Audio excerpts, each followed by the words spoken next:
Do you plan on being a millionaire? Good evening, folks, and welcome back to another episode of Silver Dad Knows.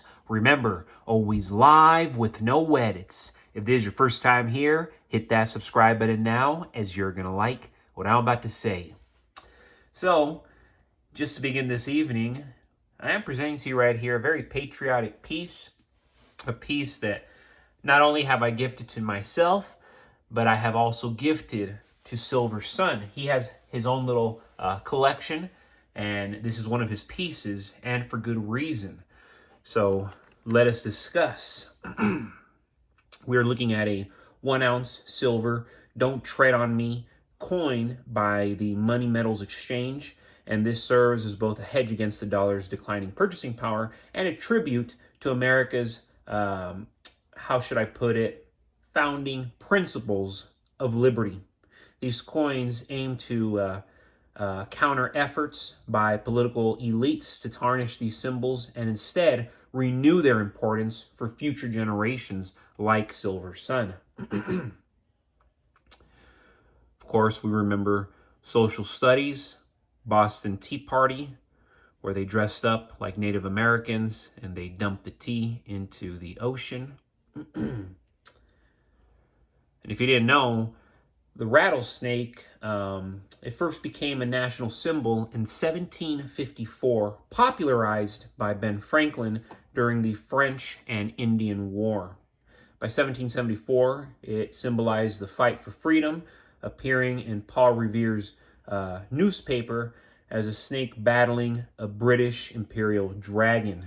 And as many interpret, the dragon is the devil, so going against the devil straight up.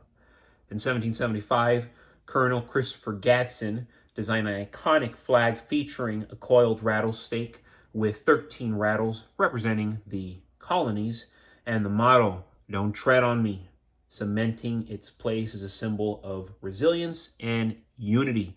Don't tread on me. Don't come after me.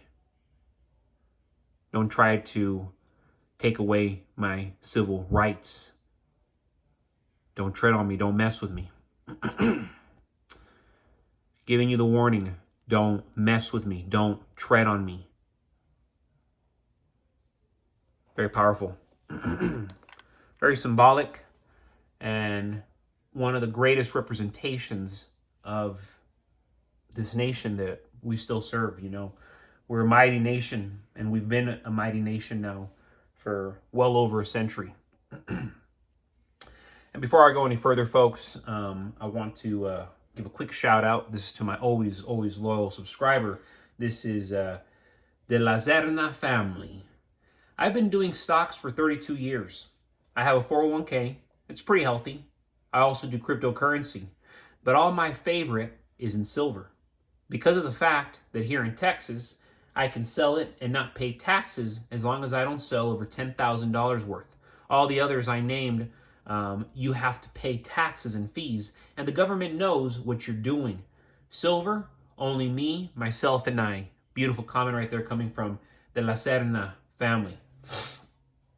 And it's quite crazy, but yes, here in the state of Texas, we don't have to worry about selling, about purchasing.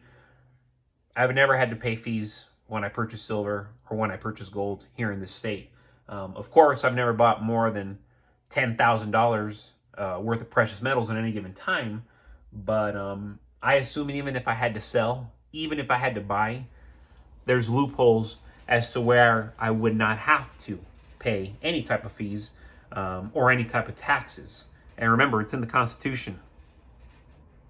It is God's money. It is real money. It should not ever be taxed. And I know a lot of places here in America, around the globe, they are taxing it. This is no good.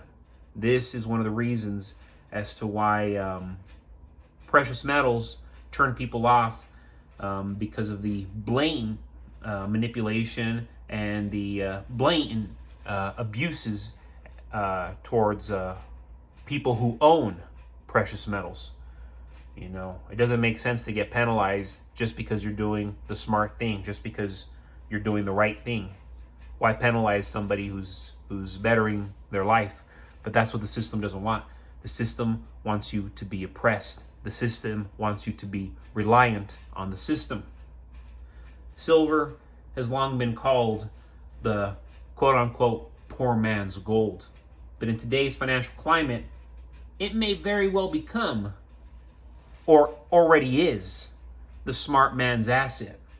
Unlike paper currencies that can be printed endlessly, silver is tangible.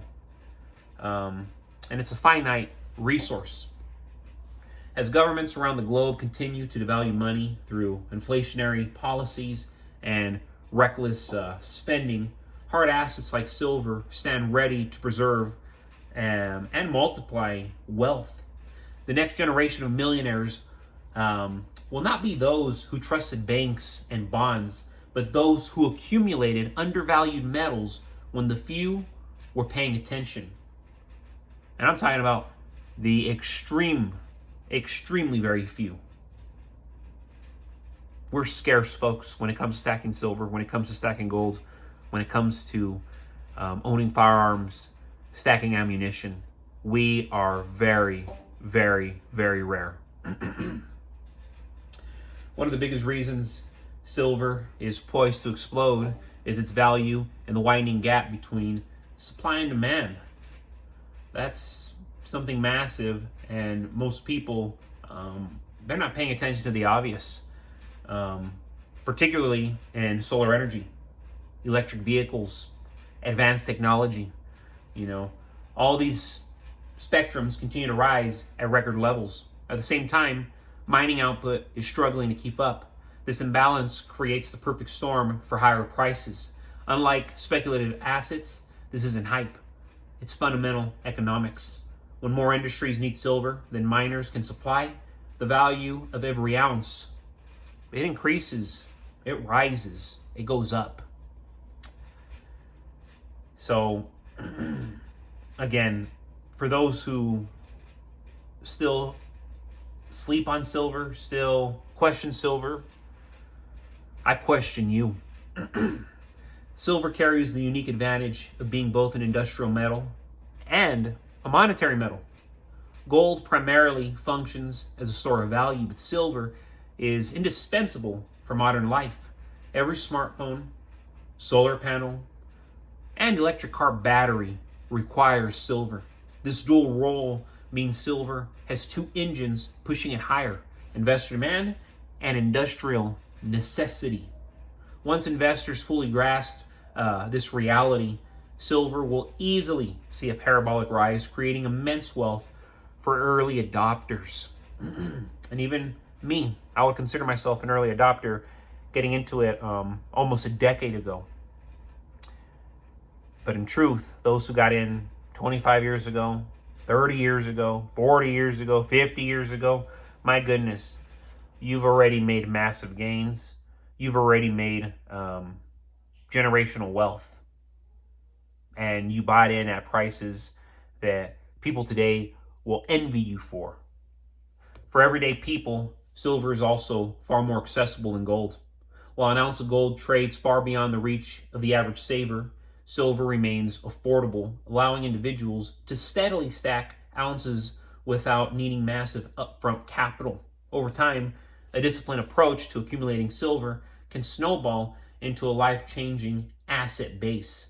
The millionaire of tomorrow may not be the stock trader on Wall Street, but the ordinary worker who consistently bought silver when others ignored it, when most, the vast majority ignored it.